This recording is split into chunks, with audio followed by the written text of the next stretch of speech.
Moi du tout. Parce que je notais que vous avez 40 ans et vous ne les avez pas encore. Alors, donc vous avez 39 ans d'élu. Vous êtes candidate à la présidence de la République. Auparavant, vous avez été Premier ministre, ambassadeur auprès de l'UNESCO, conseillère régionale d'Île-de-France. Vous n'avez aucun mandat aujourd'hui. Alors pourquoi cette candidature? Pourquoi D'abord, bonjour à toutes et à tous.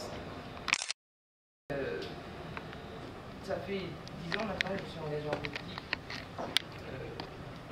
Et je pense que cette élection de 2017 ne sera pas comme je n'aurais pas pu en 2012, peut-être pas en 2022. Pourquoi Parce que nous avons atteint un degré de déliquescence de notre démocratie tel que je pense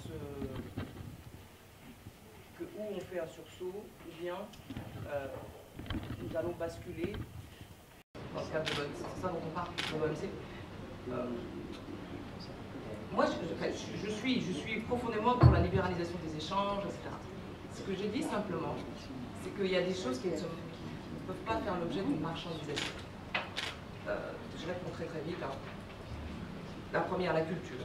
Je crois à une exception culturelle française, parce qu'une nation dit des choses au monde par sa culture. Sur la question, par exemple, de l'intermittence, je vais dire quelque chose qui peut-être que les autres ne disent pas, qui est aux antipodes peut-être de ce qu'on dit actuellement. Je pense que le régime des intermittents devrait être géré par l'État et pas par les partenaires sociaux. Parce que la culture doit relever de quelque chose d'exceptionnel. J'expliquerai un peu plus tard dans la campagne. Vous pensez que c'est le ministère de la Culture qui doit financer justement l'intermittence plutôt que... un intermittent, c'est pas comme... Moi, je pense qu'avant, je ne comprends plus cette réforme, je ne sais plus où elle va, on ne parle plus du fond, on ne parle plus de violence. Bon. Mais sur l'article 2, majeur, là, je suis d'accord avec le fait qu'on passe à la négociation entre nous. Ensuite, je crois que le préalable aujourd'hui... Vous pouvez bien en préciser, vous êtes d'accord avec l'article 2? Oui, voilà, je pense qu'il aurait fallu, avant toute réforme, engager la réforme des syndicats. Ce n'est pas possible de 50 années. Qu'est-ce qui s'est passé? Qu'est-ce qui s'est passé? Le jour où il y a eu un rapport sur les syndicats qui disait... Mais voilà, est-ce que ça fait baisser les prix? Il y a une augmentation, une diversification pour les produits proposés pour la consommation. Mais je crois au mieux-disant culturel, je crois au mieux-disant environnemental. Et là, je suis et que personne n'en parle, et que là-dessus aussi, il faut une exception à l'école française. Pas ça, on en parlera. Pour parler un petit peu d'actualité, on est passé très vite sur la loi travail. C'est vrai, vous avez raison de dire que finalement, on parle plus beaucoup du fond et qu'on est beaucoup plus dans le bras de fer entre la CGT et le gouvernement. Vous pensez que c'était bien de manifester, enfin d'autoriser finalement une manifestation qui tourne en rond sur la place de la Bastille? Qu'est-ce que vous, président de la République, vous auriez préconisé auprès des préfets? Le droit de manifester, évidemment. Avec les risques de casse. Après, il faut assurer la sécurité aussi bien par l'État que par les organismes syndicaux. Je dis que ce qu'on appelle aux droits de l'homme, quand on interdit des syndicats de manifester, quoi qu'on en pense, on n'est plus dans un état de droit. Qu'est-ce que vous pensez de cette séquence politique de ces derniers jours avec des allers-retours, on interdit, on autorise mais statique, on est d'accord, on n'est pas d'accord? C'est pathétique. C'est le signe que le pouvoir n'a plus d'autorité sur le pays ni sur les acteurs du dialogue social qui est complètement rompu. Et je crois que le pouvoir navigue à vue. Voilà. Et que ce quinquennat aura été un long calvaire et qu'il est vraiment temps que ça se termine. Oui, j'ai une petite question sur l'immigration régulière. Ça veut dire, vous qui sortez de ce genre de personnes, vous êtes diplômé, vous parlez 8 langues, il y en a beaucoup qui sont aussi.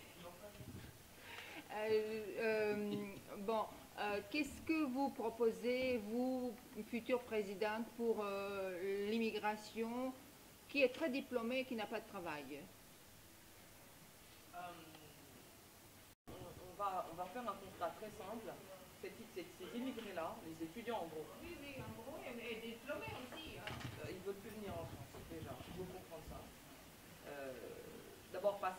y a eu beaucoup de découragement, politique de visa, très dur, politique de charge. Ça a pesé sur les esprits des jeunes étudiants du monde, y compris notamment africains. Ensuite, parce qu'on a une croissance économique qui est assez atone, voilà, avec un marché qui ne permet pas des créations d'emplois pour ce type de profil, parce que notre système universitaire a beaucoup de problèmes, pour résumer, donc n'est pas suffisamment attractif malgré sa relative gratuité par rapport à d'autres structures. Et enfin, parce que les autres pays ont eu une politique très offensive dans ce domaine. Je pense au Canada, je pense à la Chine, je pense à la Grande-Bretagne, qui font que on est largué. Donc je crois que l'immigration des cerveaux doit être complètement repensée. Mais plus généralement sur l'immigration, je pense que notre pays doit accueillir en fonction de ses besoins, tout simplement. Il n'y a pas de tabou là-dessus. Les années où on peut, on accueille, quand on ne peut plus, on n'accueille pas. Voilà, c'est aussi simple que ça. On va prendre la dernière question. Avec plaisir. Ramaya, si jamais vous ne passez pas le premier tour de l'élection présidentielle, est-ce que vous vous prononcerez en faveur d'un candidat au moment venu? Mais attendez de voir si je ne passe pas présidentielle. D'abord la sélection. Enfin, la candidature. Je vous sens dubitatif, parce que tant qu'on ne ressemble pas à la Juppé... Non, c'est une question que j'aurais posée à la Juppé, à Nicolas Sarkozy ou à François Hollande. Ça m'étonnerait. Si. Mais eux, ils sont déjà engagés. Il y en a qui? Eux, ils se sont déjà engagés, c'est la charte de la primaire. Ah oui, c'est leur primaire. Moi, je ne me sens pas du tout liée par la primaire de gauche ou de droite, et j'espère bien avoir mes signatures, parce que c'est une question démocratique. Vous avez envie de voter entre Hollande et Sarkozy, Juppé et Le Pen? On peut proposer une alternative à ça, on peut changer. Regardez Matteo Renzi, Qualifiez-vous Premier ministre à 39 ans. Regardez ce qui se passe, l'Espagne avec Podemos qui révolutionne toute l'Espagne. Regardez Londres, Londres, syndical qui est élu et musulman, on a dit en France que tout le monde était musulman, maire de Londres. Obama qui termine 2 mandats. Une femme va peut-être être présidente des États-Unis. Et il y aurait donc que la France, qui aurait donc le choix entre tous ces anciens qui ont tous échoué. Et pourquoi vous ne laissez pas la chance à d'autres figures d'émerger, de proposer? Pourquoi la légitimité doit exclusivement venir de ceux qui ont été? Pourquoi uniquement élire des gens qui finalement attendent ça comme un bâton de maréchal? C'est-à-dire pour qui c'est la fin de l'histoire? Pourquoi ne pas élire des gens pour qui c'est le début de l'histoire, avec l'envie de faire? C'est moi qui vous pose la question. Merci Ramaya d'être venue au Presse Club et d'avoir répondu à nos questions.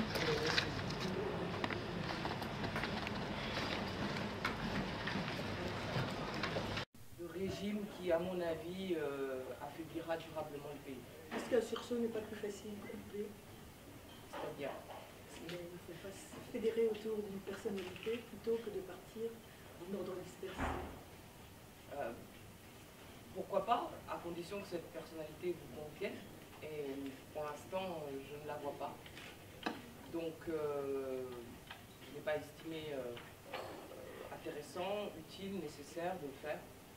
Et par ailleurs, je porte un projet politique qui se veut innovant, différent de celui des autres.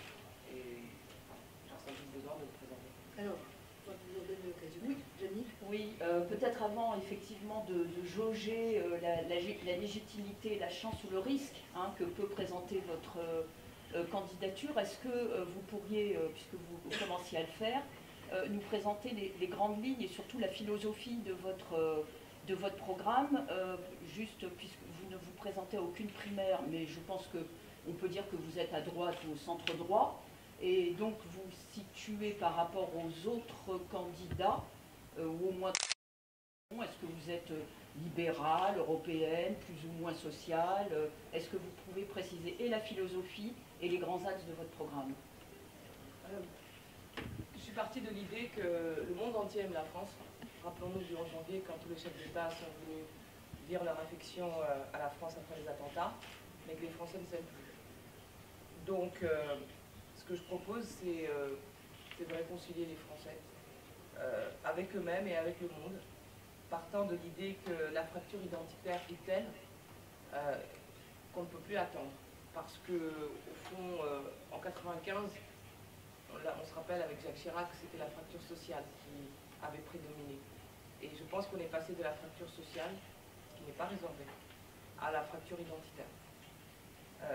notre pays est déchiré par des dissidences communautaires, religieuses, territoriales, générationnelles. Nous sommes dans un pays qui fait face à trois France. La France des vainqueurs de la mondialisation, qui sont à l'aise dedans, qui en connaissent les règles. La France des classes moyennes insécurisées socialement, physiquement, qui veut des coupables. Et puis la France sécessionniste radicalisée, qui met aux prises la France des campagnes, celle qui vote Front National. Et puis, les deux ne peuvent se superposer d'ailleurs, la France des zones urbaines sensibles, où on trouve effectivement des jeunes qui sont tentés par le djihadisme, la radicalité religieuse. Et au-dessus de tout cela, on a une jeunesse globale, prête à basculer, qui est hors jeu. Et dans une situation pareille, la question qui se pose n'est pas de faire les 35 heures ou les 39 heures. C'est quelle nation voulons-nous, quelle France voulons-nous, et avons-nous envie d'y aller ensemble? Je pense que si on en est là aujourd'hui, c'est à cause de l'absence totale de projets collectifs puissants qui auraient établi des principes communs sur lesquels se retrouver. Donc aujourd'hui, il faut avoir ces principes communs qui nous permettent de rebâtir une nation. De par mon histoire personnelle et mon parcours politique, j'ai très modestement eu le sentiment, la sensation que je pouvais être à la convergence de toutes ces fractures, non pas pour diviser encore plus la société française comme la plupart des candidats y sont tentés, mais pour au contraire trouver les bases d'une convergence possible, convergence nationale. Ça passe évidemment par beaucoup de choses, mais d'abord, je pense, par la lutte contre les inégalités, par la réhabilitation de l'école républicaine, par évidemment sur le plan extérieur, la réaffirmation d'une France singulière sur la scène internationale, une puissance médiatrice.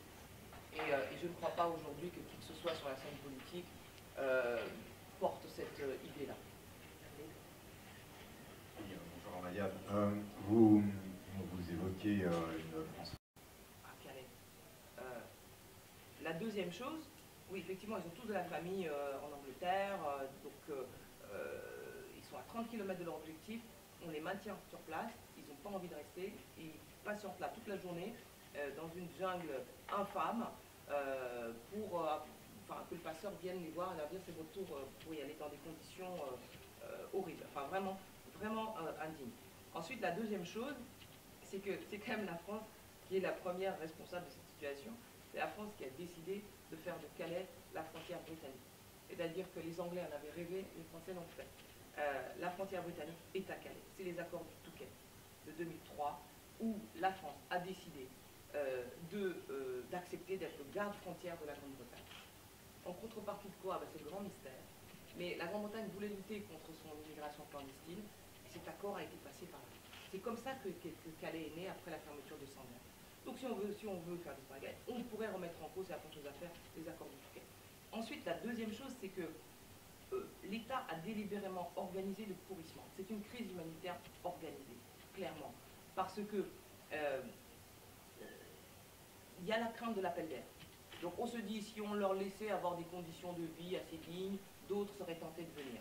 Quand vous allez sur l'entrepôt géré par l'auberge des migrants, où arrive toute la collecte, les dons venant du monde entier pour les réfugiés, il y a aussi des tonnes de bois entreposés les uns sur les autres.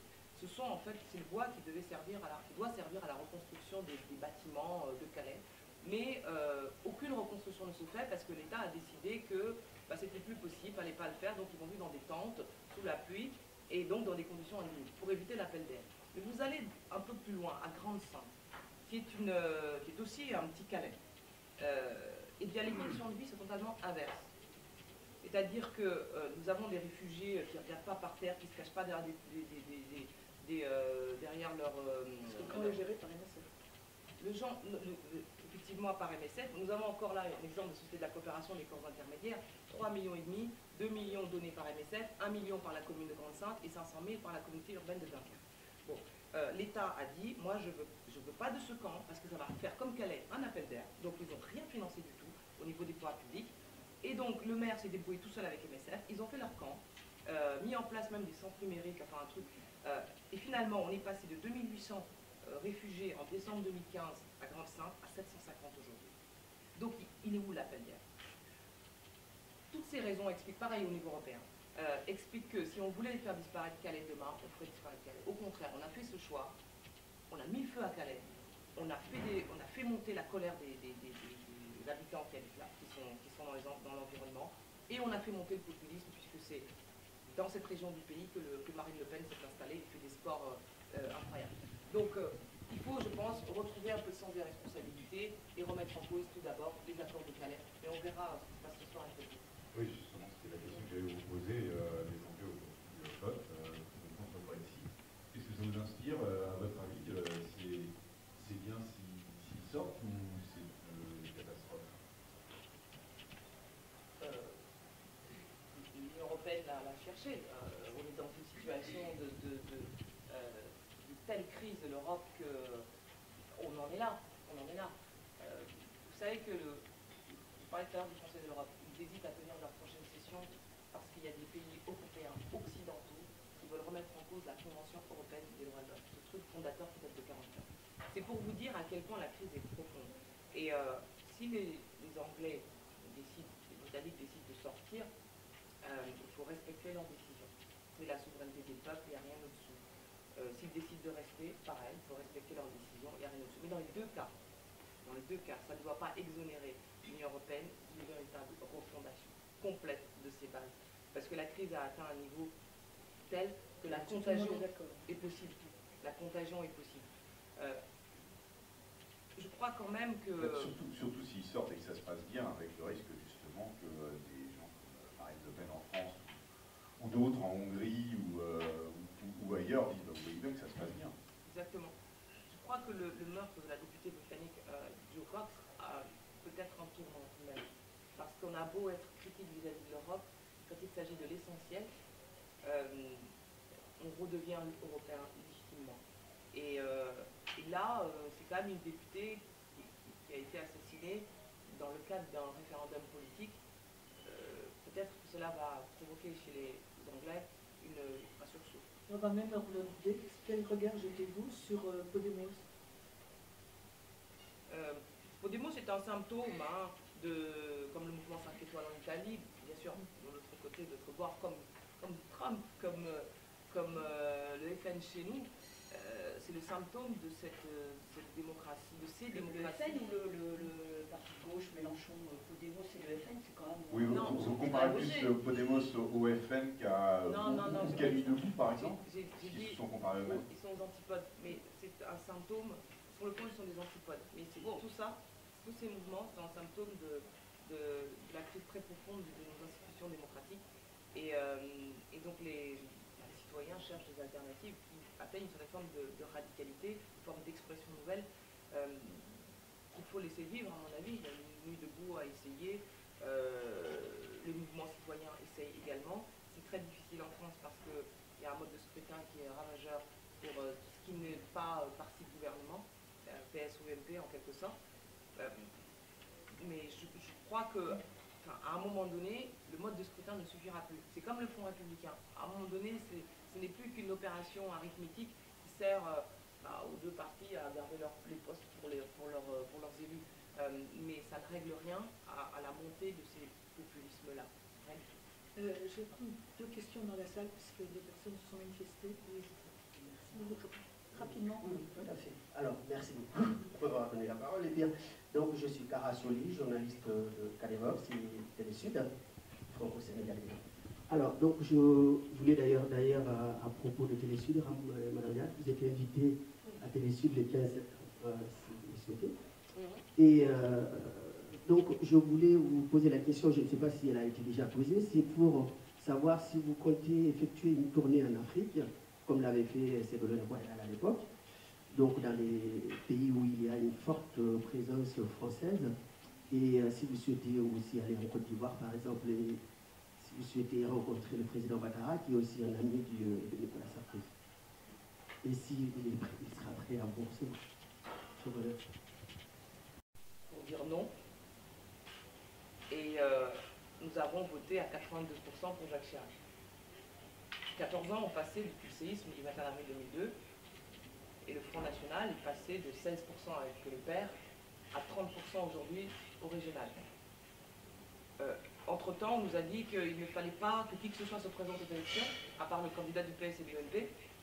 On a ainsi tué toute alternative. On a pris en otage notre démocratie. On a obligé les Français à voter par défaut. De sorte qu'aujourd'hui, on se retrouve finalement mieux placé, selon les médias, entre avoir le choix entre deux anciens présidents, deux anciens premiers ministres et la famille Le Pen.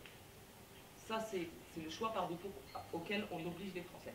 C'est une vraie prise d'otage de notre démocratie.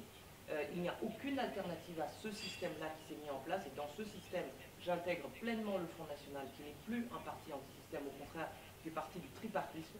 Et le résultat, effectivement, de cette prise d'otage, c'est ça. Et donc, non, je n'ai pas peur de faire gagner le Front National. Je ne suis pas responsable de la montée du Front National en France. Quand le Front National est apparu sur la scène politique, j'étais pas née. Quand dans les années 80, François Mitterrand les a fait entrer grâce au mode de scrutin à l'Assemblée nationale, j'étais même pas en France. Lorsque il y a eu le 21 avril 2002, je n'étais pas engagée en politique, donc je ne suis pas responsable de la montée du Front National. Et je ne voudrais pas aujourd'hui qu'on tue notre démocratie en empêchant toute personne de se présenter au motif qu'il faut éviter le Front National.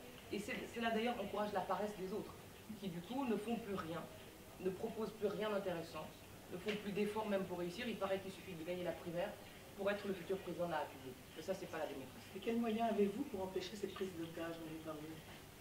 Je propose une alternative démocratique au Front National. C'est la seule adversaire que je considère avoir. Les autres... Encore faut-il pouvoir le faire savoir.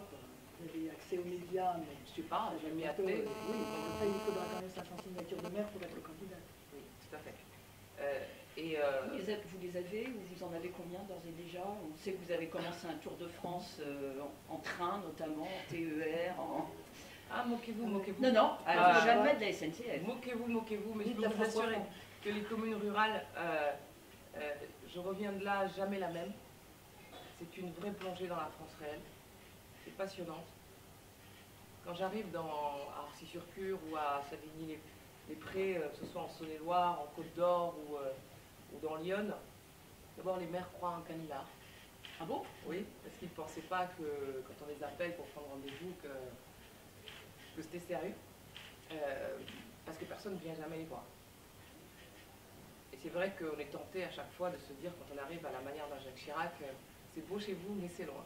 En effet, c'est un travail assez prenant, mais passionnant, parce que ce que j'entends de la part des maires, parce que je vois principalement des maires de communes de moins de 200 habitants et sans étiquette, donc la parole est beaucoup plus libre, c'est une révolte profonde dans le pays et on est au devant de choses très graves. J'en suis convaincue. Je le pensais avant, c'est pour ça que je me suis présentée, mais je me suis présentée en me disant, à situation hors norme, il faut un projet de radicalité, et il faut un projet hors norme, et je porte cette radicalité en moi depuis toujours, mais encore plus dans cette présidentielle. Mais je peux vous dire que ce que j'entends de la part des maires de ces communes rurales est réellement porteur d'une grave situation.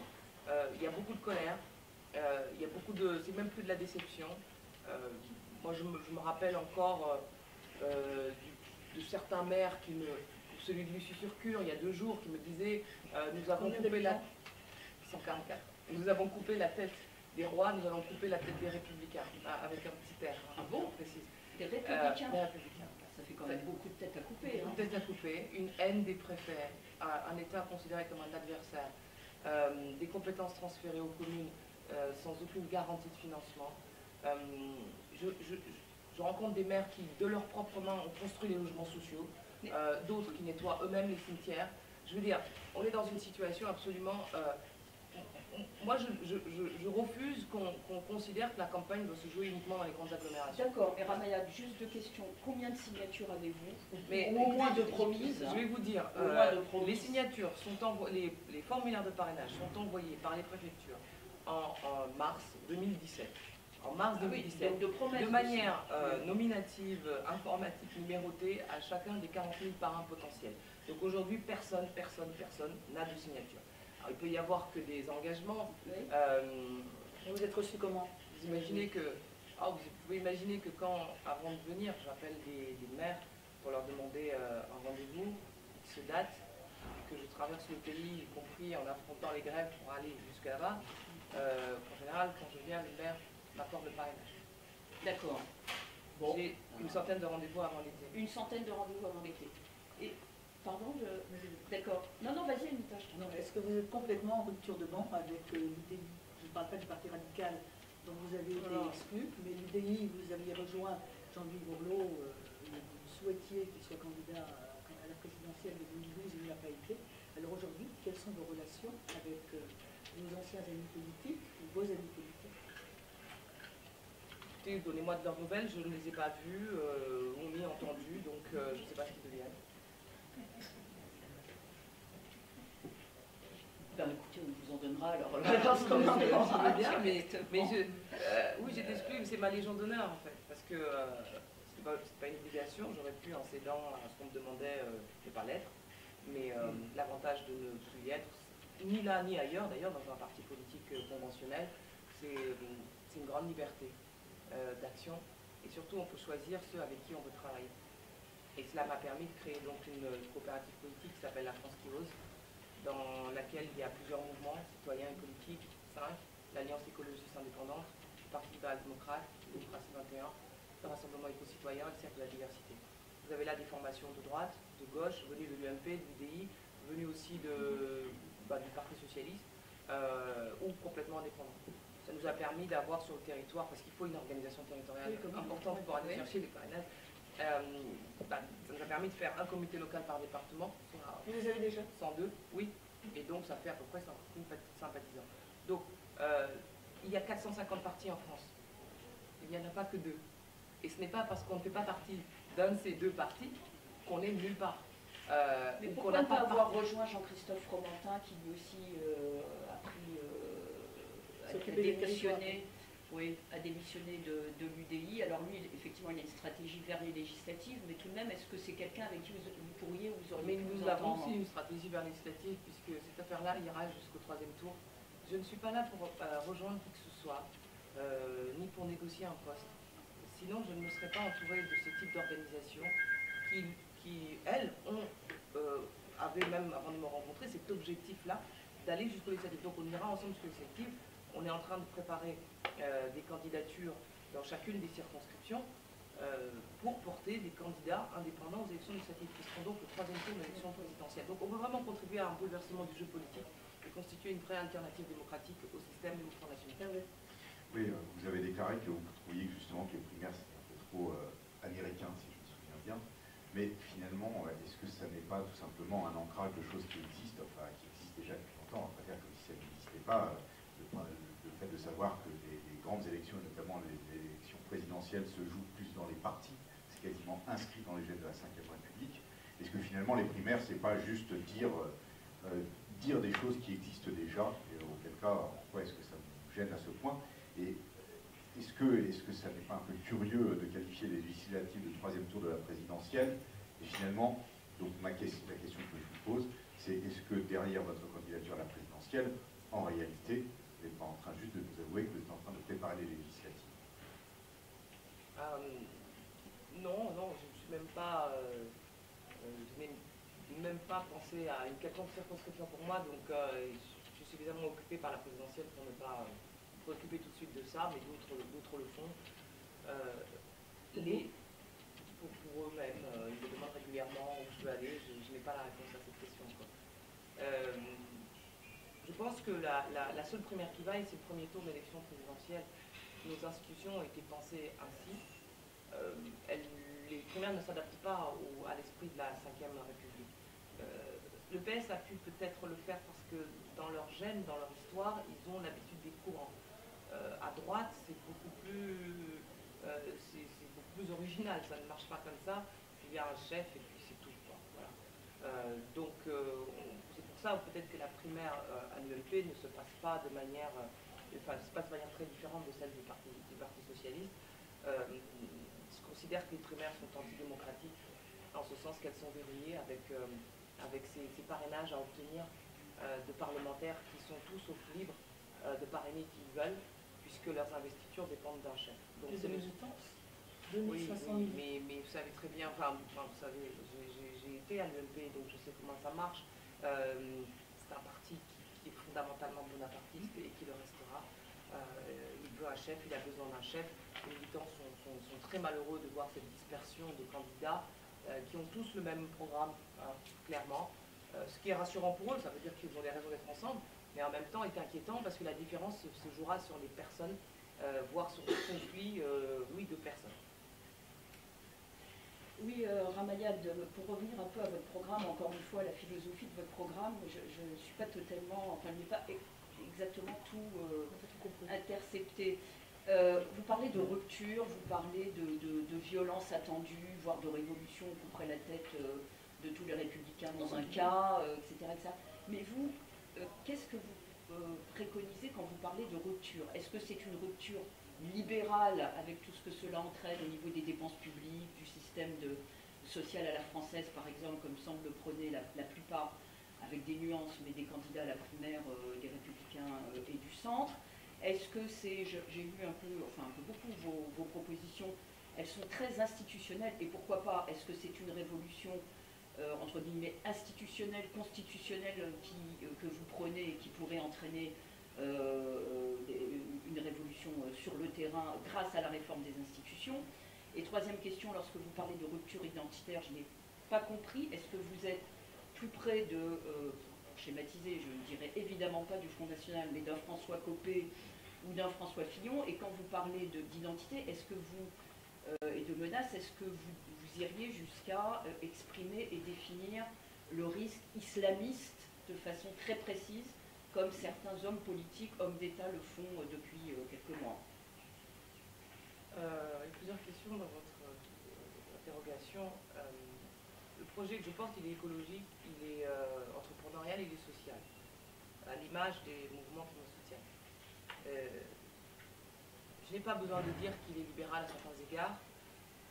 Je suis soutenu par le seul parti qui est le mot libéral dans son nom, le Parti libéral démocrate. Mais je ne me reconnais pas dans le libéralisme défendu par les Fillon et autres, parce que d'abord, ils n'ont jamais été libéraux, et sinon ça se saurait. Ensuite, parce que... Mais ils portent un libéralisme qui n'est que verbal, parce que le libéralisme pour moi c'est complet. C'est aussi le libéralisme politique. Et sociétal. Et sociétal. C'est-à-dire, ils sont soutenus par la Manif pour tous. Pardon, c'est pas du libéralisme sociétal. Ils soutiennent Assad et Poutine, c'est pas du libéralisme politique. À l'époque de l'URSS, on était aux côtés de Solzhenitsyn quand on était libéral, pas aux côtés du système soviétique. Donc, ils ne sont pas libéraux. Et sur le plan économique, ils ne le sont pas non plus. Je vais vous dire pourquoi. Parce que quand il s'agit de défendre les grandes banques, la connivence avec Bercy, et finalement de ne pas se préoccuper des entrepreneurs, c'est-à-dire les vrais, ceux qui créent des entreprises, les artisans, les agriculteurs, les qui montent leur boîte, quoi, eh bien, on ne dit pas ce qu'ils disent. Moi, j'ai créé mon entreprise il y a 3 ans. J'ai compris, j'étais administrateur du Sénat, donc haut fonctionnaire, et puis ensuite salarié d'une entreprise. Dans le premier cas, j'ai pu voir ce qu'était à la fois la force de l'État, ses opportunités, mais en même temps ses limites. En tant que salarié, j'ai pu voir la solidité de notre système, de notre organisation sociale, mais en même temps les limites du marché du travail. Et en tant qu'entrepreneur, je suis tombé du côté de la force obscure, entre les URSSAF, le RSI, les contributions au bureau, les TVA, les machins. C'est là-dessus que je voudrais axer le libéralisme économique, c'est-à-dire sur la pression fiscale, sur la persécution normative que subissent les entrepreneurs et les petits entrepreneurs. Donc, c'est en ce sens qu'on peut parler de libéralisme. Sur le chef d'entreprise. Oui, il y a que moi dedans, mais je comprends très bien ce qu'il en est, en ce sens où tout ça je le vis, et en même temps, il faut s'imaginer pour ceux qui ont des salariés et etc., quel enfer ça doit être. Il est social parce que mon histoire me porte à être très sensible au sort des plus vulnérables, et c'est la raison pour laquelle l'école occupe une place aussi importante, ainsi que plus généralement la lutte contre les inégalités. Quand je propose par exemple de lutter contre les inégalités en santé, sujet dont on ne parle jamais, c'est parce que les plus vulnérables de notre société subissent encore cette forme de lutte des classes sanitaires. Un ouvrier vit 7 ans de moins qu'un cadre. 30% des enfants d'ouvriers ont des caries. Pardon, vous allez voir, c'est un détail, mais je vous assure que c'est très important. 7% des enfants de cadre seulement ont des caries. Et quand je propose qu'on généralise la gratuité des soins bucco-dentaires à tous les enfants scolarisés, c'est vrai qu'il n'y a que Cuba qui avait fait ça. C'est pour ça que les Cubains ont de magnifiques dents, mais c'est au moins ça que les frères Castro ont réussi. Mais c'est pour vous dire, à la manière de Verre de lait de Pierre Mendès France en 1954, à quel point ce sujet-là est encore d'actualité. Et puis écolo, parce que, évidemment, parmi les mouvements qui nous soutiennent, il y en a deux qui sont des partis écologistes. Et il ne s'agit pas d'une écologie punitive. On essaye de ne pas évoquer uniquement des questions de taxes, mais d'inventer finalement une utopie. Parce que c'est une autre France que nous voulons défendre. Encore une fois, pas gestionnaire. Donc une autre France, c'est-à-dire une France qui porte, par sa diplomatie environnementale par exemple, l'idée de transition écologique. Une France qui réinvente les énergies renouvelables pour ne pas toujours être fondée sur le nucléaire. Une France qui fait de l'éducation à la santé. Une France qui reconnaît les médecines non conventionnelles. Tout ça aussi, c'est une manière de réinventer une autre société. Une France qui plaide pour l'agroécologie, c'est-à-dire une nouvelle agriculture. Donc ce projet-là, il se veut aussi porteur d'une idée de long terme, c'est-à-dire pas seulement régler les problèmes d'aujourd'hui, mais inventer la France dans 20 ans. Pour rassurer les anciens sur le fait que la France continuera après eux, et les plus jeunes qu'elle va se construire avec eux. Donc les nouvelles technologies, évidemment l'intelligence artificielle, les objets connectés, toutes ces problématiques font partie de ce projet. Oui, alors Amaya, on vient de passer en une phrase des écolos à Castro en passant par Mendès France. C'est très large. Oui, c'est ça. La liberté donne la possibilité d'être libre, d'être de droite, de gauche, écolo, libéral, oui, tout à fait. Mais si on vous écoute bien depuis tout à l'heure, vous nous parlez de la France des petits villages, des artisans, des petits patrons, des agriculteurs, des oubliés, de la fracture entre les grands et les petits, de la politique contre les grands partis, un peu anti-système. Alors je vais lâcher un peu le gros mot, mais est-ce que vous n'êtes pas en train de nous inventer une forme de populisme centriste? Les révolutions silencieuses qu'on trouve dans la société française aujourd'hui et qui ne sont pas prises en compte par le politique. Le politique au sens large, par les institutions, c'est-à-dire ni par les responsables politiques élus, ni par les institutions judiciaires, ni par les institutions médiatiques, ni par les institutions syndicales. Aujourd'hui, il se passe beaucoup de choses dans la société française dont on n'a pas mesuré la portée. Et c'est pour ça que je suis plutôt dans l'idée de rendre le pouvoir, je ne sais pas si ça c'est populiste, rendre le pouvoir de dire aux Français, pour moi, c'est ne pas laisser la démocratie être confisquée uniquement par les élus. Ce n'est même pas seulement parler de limitation du cumul des mandats et toutes ces choses-là que je propose aussi à travers la révolution démocratique, mais engager la participation citoyenne. Ça veut dire reconnaître le vote blanc, réellement. Pas juste les compter, les mettre de côté sur la table du bulletin du bureau de vote. Ça veut dire les intégrer, ça veut dire que oui, effectivement, Sarkozy n'aurait pas été élu en 2007, Hollande n'aurait pas été en 2012, Chirac pas plus. Ça aurait obligé les candidats à revoir leur copie et peut-être à améliorer leur politique. Ça veut dire inscrire automatiquement tous les Français sur liste électorale.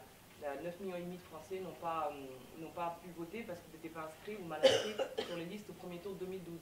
C'était le score de Nicolas Sarkozy en 2012 au premier tour. Ça veut dire, voilà, plus de référendums, plus de motions populaires. Mais rendre le pouvoir aux Français, c'est pas seulement le pouvoir de dire, mais aussi de faire. Pardon, je vous interromps, mais c'est bien ça. On parle plus de référendums, de relations directes aux gens, en passant par, vous venez de le dire, une forme de laminage des corps intermédiaires, que ce soit les partis, les syndicats ou les médias, hein, j'entends vos propos, c'est bien une forme de populisme quand même. Non, parce que quand je vais y venir, pouvoir de dire, mais aussi le pouvoir de faire, à travers une société de la coopération, où justement le pouvoir serait rendu aux corps intermédiaires, associations, entreprises, fondations, tous ces acteurs qui sont dans la société civile, qui font des choses formidables, souvent avec des bouts de ficelle, sans l'aide de l'État. Au contraire, l'État apparaît même comme un adversaire, et qui réinvente la France tous les jours. C'est l'association Coup-de-pouce Clé qui fait du soutien scolaire dans toute la France et qui fait lire 80% des enfants de CP en un an, alors que l'éducation nationale échoue pour 25% de ceux qui entrent en 6e. C'est Pôle emploi qui a 5 milliards de budget, 53 000 salariés, qui place 3,8% des chômeurs. Et vous avez Capa.fr, qui est une start-up française, qui qui trouve un emploi à 30 000 chômeurs en moins d'un an et fait 1,5 million de chiffre d'affaires. Ça veut dire quoi? Ça veut dire qu'il y a des secteurs où clairement l'État échoue complètement, pour lesquels il y a des milliards qui sont déversés. Pourquoi demain ne pas inventer une nouvelle société, oui, de la coopération, en ce sens qu'on créerait du lien entre les hommes finalement, en transférant ces budgets-là vers ces acteurs-là pour leur permettre de démultiplier la recette de leur succès. Et il y a un vrai potentiel parce qu'en France, on a une tradition solidariste très forte. On est le pays qui crée le plus d'entreprises en Europe. On n'aime pas les entreprises, mais on est le pays qui en crée le plus en Europe, mais qui ne crée pas d'emploi. Deuxièmement, on est un pays où il y a 1 million d'associations. Quand j'étais au ministère des Sports, j'ai bien vu que le premier mouvement associatif de France, c'était le mouvement sportif, avec un sens de l'engagement des Français qui est extraordinaire. Donc, pourquoi ne pas faire finalement une décentralisation, non pas territoriale, mais citoyenne, et passer finalement de l'État-providence à la société-providence? Et c'est là où on arrive à cette utopie nouvelle, c'est-à-dire à ce qu'on invente une autre société qui n'est pas celle des gestionnaires, c'est-à-dire des autres candidats. Et c'est pour ça que je vous disais tout à l'heure, je me reconnais comme adversaire que Le Pen, parce qu'elle a une vision de la France qui est totalement aux antipodes de la mienne, mais je lui reconnais une vision de fermeture, d'intolérance, de tout ce que vous voulez, mais elle en a une. Les autres ne pensent pas la France dans 20 ans, à l'échelle du monde, ils sont uniquement dans les questions de dégressivité, du chômage et ces choses-là, alors que c'est l'ensemble du pays qu'il faut rebâtir. Votre société n'est pas très productive et productrice, mais d'abord Vous allez voir. Juste pour poursuivre sur la question d'Hervé, une des lignes de clivage entre populistes et non, c'est l'Europe. Donc, est-ce que vous pourriez préciser rapidement, hein, mais votre position et votre philosophie sur l'Europe? Et deuxième question, qu'est-ce que vous pensez de la loi El Khomri? Est-ce que vous descendriez dans la rue ou est-ce que vous soutiendriez la CFDT, pour faire vite? Ma philosophie de l'Europe, bon, c'est vrai que j'ai voté non au référendum de 2005, je fais partie de ceux qui n'ont pas voté pour cette constitution de 2005. Vous n'avez pas voulu devenir député européen? Non, mais j'appartiens à une génération qui est nécessairement européenne. Mais nécessairement, pardon. Européenne, mais pas cette Europe-là. Pourquoi nécessairement? Parce qu'on a grandi avec, parce que pour atteindre une masse critique capable de rivaliser avec la Chine et les États-Unis, il faut que nous soyons sur une dimension européenne, parce que c'est une vision souhaitable, parce que, je dirais même, j'ai une affection particulière pour l'autre Europe, qui est le Conseil de l'Europe, non pas à 28 mais à 47, qui intègre même le Conseil de l'Europe, à Strasbourg, qui est fondé sur la Convention européenne des droits de l'homme. J'ai fait il y a quelques jours d'ailleurs, et avec la CEDH, qui a une Cour européenne des droits de l'homme, qui porte ce que l'Europe, comme Union européenne, aurait dû faire, qui porte pour l'Europe une vision, c'est-à-dire l'état de droit, la démocratie, la promotion des droits de l'homme. C'est encore un territoire, qui est en France, mais cet espace du Conseil de l'Europe qui date de 1949, qui a encore du sens, qui a une vision, qui porte une trajectoire, il manque que le Bélarus à cause de la peine de mort. Mais quand on est là-bas, c'est le cœur battant de l'Europe, c'est la conscience de l'Europe est là. Par contre, l'Union européenne, c'est encore autre chose. Il règne une forme de barbarie démocratique, enfin technocratique, où les dirigeants n'ont aucune légitimité. Tout se passe dans la plus grande opacité.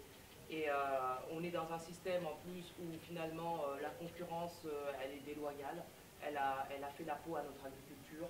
On le sait très bien avec les différences de SMIC entre le Luxembourg et la Bulgarie. Il y a 14 fois de différence. Alors, il faut plus l'intégrer ou au contraire il faut revenir sur les précarés nationaux? Non, il faut refonder l'Europe sur une volonté démocratique. Donc c'est dans le même esprit dont je parlais tout à l'heure sur les institutions. Ça veut dire que pas de nouvel entrant sans référendum. Ça veut dire que le droit d'initiative citoyenne qui ne fonctionne pas, qui est un instrument mort-né au bout de 3 ans, qui devait permettre aux citoyens européens, à partir d'1 million de voix, enfin de signataires, de porter des motions populaires auprès de la Commission, ce truc-là ne marche plus, il y en a à peine 2 par an. Et donc il faut redonner du pouvoir aux citoyens aussi à l'échelle européenne en réactivant ce moyen d'expression, en baissant le niveau à 500 000 signataires par exemple, et en assouplissant la procédure. Ça veut dire aussi qu'au niveau économique, il faut, à mon avis, une Europe à 2 niveaux, entre une locomotive entraînante, solidaire, ambitieuse, autour d'une petite dizaine de pays, et puis de l'autre côté, les autres qui seraient un espace de libre-échange. Ça veut dire qu'en termes de terrorisme, On ne peut pas avoir l'Europe d'un côté, pas l'Union européenne, et Schengen de l'autre. Et c'est pas les mêmes, ça ne se superpose pas. Donc il y a des zones où effectivement le même droit ne règne pas. Ça veut dire aussi réduire les pouvoirs de la Commission, qui à mon avis ne devrait pas, enfin sur certains aspects, parce que voilà, ils ne sont pas élus contrairement au chef d'État. À mon avis, ils ne devraient pas jouer un rôle de représentation internationale de l'Union européenne. Ça devrait être le rôle de Federica Mogherini ou encore d'un président européen, élu par l'ensemble des Européens. C'est autre chose suffrage universel qu'on propose, effectivement. Et c'est à ce titre, d'ailleurs, que la Commission négocie sur le traité TAFTA dans l'opacité la plus totale depuis 25 ans. Depuis 25 ans, ça fait 6 mois qu'ils négocient, ça fait 25 ans qu'ils négocient. Il y a eu 12 rounds qui se sont tenus avec les États-Unis. Ce sera peut-être le plus grand espace de libre-échange au monde, mais la manière antidémocratique dont ça se passe est absolument insupportable. Donc, je pense que ce n'est pas à la Commission européenne de jouer ce rôle-là, il faudrait en réduire les pouvoirs. Le fait de vouloir un président européen, c'est une manière de donner un visage, une incarnation à l'Europe. Ça me différencie des populistes, d'une manière certaine, en ce sens que le jour où tous les Européens pourront voter le même jour pour un président qui aurait un rôle de défense des intérêts vitaux de l'Europe et des citoyens, c'est-à-dire les droits de l'homme, les droits des Vous seriez citoyens. pour un suffrage universel, direct, au niveau Le européen? même jour, pour qu'on ait un sentiment d'identification. C'est qui le président? On a voté pour le président de la Commission. On n'a pas voté pour le président de la Commission, on vote pour des députés européens, qui sont d'ailleurs pas vraiment des députés, des vrais députés, ils sont choisis dans les listes. Regardez, moi, quand on m'a dit tu vas être tête de liste en Europe, boum, comme ça, Île-de-France, il n'y a pas de... Vous voyez bien que ce sont des élections quasi nationales et qu'on ne sait pas ce qui se passe. Par contre, le président européen, élu par tous, et qui viendrait à la suite de chaque... en tout début de quinquennat, à la suite de l'élection de chaque Assemblée nationale, de chaque pays européen, faire un discours de présentation, comme un discours du Congrès, présenter les priorités de l'Union européenne. Le président de l'Europe qui transcenderait le président des pays. Pas du tout, il ne s'agit pas de le transcender, il s'agit juste, et il a un droit d'initiative législative, mais il serait une sorte de, à la manière d'un président allemand actuellement. Vous voyez bien que c'est la chancelière qui est la vraie patronne de l'Allemagne. Mais le président allemand a un rôle de recours ultime lorsque les intérêts vitaux de l'Allemagne où les droits fondamentaux sont mis en cause. Je pense que l'Europe a besoin de ça, ainsi que d'un préambule qui dise sa direction, qui dise quel est son objectif, et des projets portés par cette Europe à 2 niveaux. Pourquoi ne pas faire, je ne sais pas, le plus grand réseau de trains magnétiques au monde? Pourquoi on a eu des grandes aventures magnifiques après la guerre qui ont permis à une génération de s'identifier vis-à-vis des réfugiés? Je vous interromps, Ramaya. Vis-à-vis des réfugiés, vous seriez sur la ligne, enfin initiale en tout cas d'Angela Merkel, ou au nom des grands principes et peut-être des principes bien compris de l'Allemagne, mais enfin en tout cas au nom des principes des droits de l'Union européenne, justement, a laissé ouvert les frontières aux réfugiés, ou plutôt sur une ligne frileuse, voire totalement hermétique d'autres pays? Moi je suis une immigrée, donc je ne serai jamais frileuse sur ces questions-là et je resterai toujours quelqu'un qui a traversé les frontières pour être ici. Donc je n'ai pas à l'égard des réfugiés le sentiment de rejet qui prédomine actuellement. D'autant plus que je suis allée voir sur place, dans la jungle de Calais et à Grande-Synthe, c'était la semaine dernière. Alors, je suis arrivée avec des idées en tête et je suis repartie avec des idées totalement inverses. Donc, il faut aller voir pour le croire. Ce que je veux dire par là, c'est que si on voulait faire disparaître Calais, en 24 heures, Calais disparaîtrait. Pour plusieurs raisons. La première, c'est que les réfugiés à Calais, ils ne veulent pas rester justement au Sénégal, le pays où je suis née, pas seulement d'ailleurs, j'étais au Sénégal jusqu'à l'âge de 21 ans. Et l'autre, la Côte d'Ivoire. Parce que je n'en avais pas encore parlé. Mais en tout cas, c'est les deux pays où j'aimerais bien aller.